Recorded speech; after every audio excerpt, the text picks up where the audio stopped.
Here's a little advice, pound for pound. It's guaranteed to bring you around from an old sob story to a brand new one. Hey y'all, it's Mercy and Modesty here from Two Sisters Southern Gospel Gazette with Chad McCloskey and Matt Davis of How you doing? Can you tell us a little bit about yourself? Take it on. Sure. My name's Matt Davis. I'm 21 years old.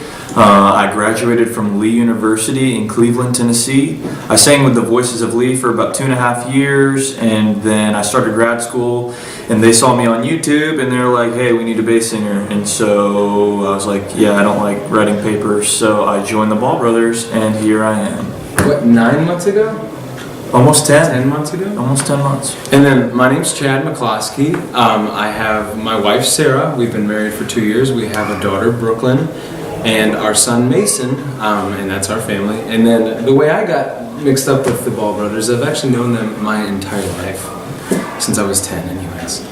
And I joined them in 2012 after their two brothers had moved off the road. One because of hearing loss, the other one came off to go into youth ministry. And so in 2012, I joined them, and we were singing with our friend Andy at the time. And I'm almost going on 5 years now with the Ball Brothers. So that's a long time. Yeah, that's my story. Okay, what piqued your interest in Southern Gospel? I would say my parents. It was a household, commodity in our house. And we grew up listening to the Cathedrals, Greater Vision, Legacy 5, the Booth Brothers, Greater Vision, Gaither Vocal Band. And so we always grew up listening to them. And so my dad was actually the music pastor at our church. And so every time we sang, you'd go to the CDs that we had on collection, and you'd pick a song on whatever group it would be. So we grew up listening to it. So I would say it was always piqued as an interest of mine from the time I was a little kid. Same. No. I grew up listening to Southern Gospel music as well. Gold City, the Cathedrals, obviously, probably the best quartet to ever be. Gaither Vocal Band, obviously, as well. I just grew up listening to it. My grandfather and I would always take little road trips, and he'd pop in a Cathedrals cassette tape back then, and I would just listen to Old George down in the basement. Yeah, love it. So I guess that's it. Can you share your testimony? Yeah. Salvation testimony, I'm guessing? Well, growing up as a kid that grew up in ministry, my mom wasn't very involved with our church. My dad was on staff at our church. It's just one of those things where you assumedly were saved, whether you liked it or not. It's just, that just happened.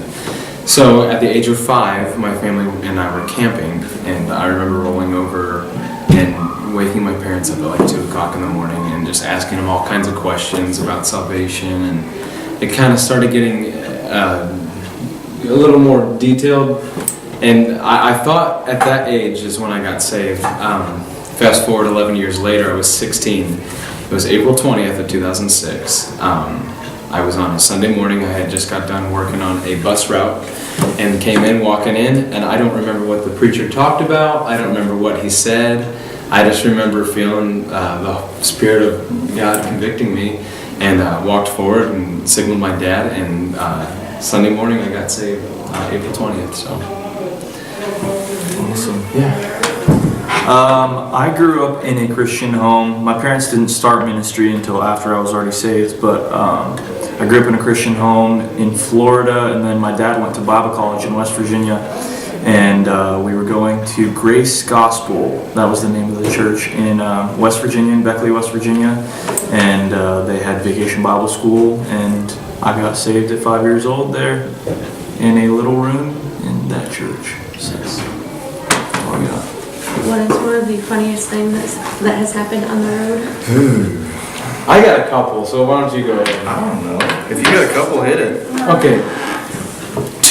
We're on our Christmas tour right now. So 2 Christmas tours ago, we were at this church in Illinois, and I had not been feeling well for a couple days or a week or so, and we got up singing, and I was having a hard time staying focused that night. I mean, didn't mumble over the words or anything. Got all the way to the last song. It's about the cross, right before we're about to sing. Daniel was introducing it, and I looked over at the guy traveling with us at the time and just started shaking my head and started sweating really bad. And I passed out on stage in front of everyone, and there was probably 400 people there. And that was pretty funny. So, not so much for me, but everyone else there thought it was hilarious. And then we've actually been back to that church since, and the pastor always has Gatorade on standby, because come to find out, I was just dehydrated. So, it wasn't anything serious, not the plague or the black spot. I don't really have any funny stories. I haven't been traveling that long. Do you have just a story you want to share? Man, I got nothing. Really? I got nothing. I'm not funny. I try to be funny, but I fail. Matt's whole life is funny. Yes. His whole life is a funny story. Okay. What is something most people do not know about you? In high school, I was the drum major of my marching band. And that makes me a nerd, I guess. But now I'm cool because I'm in gospel music. You're still a nerd. Something somebody doesn't know about me. Another falling story, incidentally. I fell off a ladder last year, and I have titanium plates and screws through my entire right shoulder, and I spent 2 days in the hospital. So. Okay. And what are one of your favorite holiday traditions? Good. There's a couple. On Christmas Eve, we always get to open a present before Christmas Day, whatever. But my favorite thing that we do in my family is, this is going to sound weird, but it is what it is.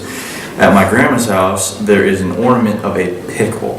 And they always hide the pickle somewhere in the house, and whoever finds the pickle gets a special present, which is usually cash or a gift card or something. And so I always find it.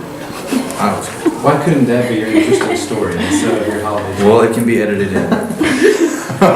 Holiday tradition for me, my family wasn't very wealthy growing up, so every Christmas Eve we would get cheese and summer sausage, and we would get a 20 count of chicken nuggets from McDonald's, and that would be our Christmas Eve meal. That was just what we did.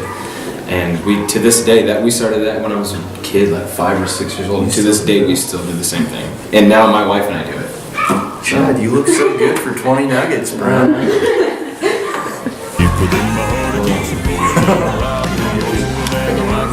Rocking and rolling, it's a happy rhythm in my soul, in my soul.